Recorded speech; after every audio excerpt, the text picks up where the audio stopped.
కన్నీళ్ల మధ్యలో నడిపించాడు. ఆ పూటకి అంత ఆహారం లేని పరిస్థితిలో నన్ను నడిపించాడు.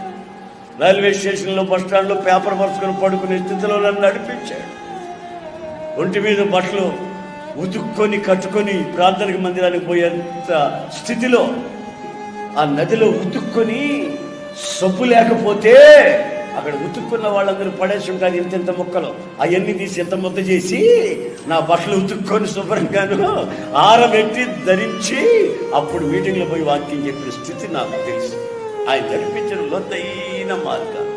ఇప్పుడు ఎట్టి పరిస్థితిలో ఉన్న వ్యక్తినైనా నేను ధైర్యపరచగలను, ఆలోచన చెప్పగలను, వాళ్ళని కౌన్సిలింగ్ చేయగలను, వాళ్ళకి విషయాలు చెప్పి వాళ్ళని ఆధ్యాత్మిక లోతు నడిపించగలిగిన స్థితికి దేవుడు నన్ను నడిపించంటే ఆయన ముందు నన్ను నడిపించిన ఆ మార్గాలలో ఉన్న ఆ యొక్క శక్తి ఈ రోజున నన్ను ఈ విధంగా నడిపిస్తున్న సంగతి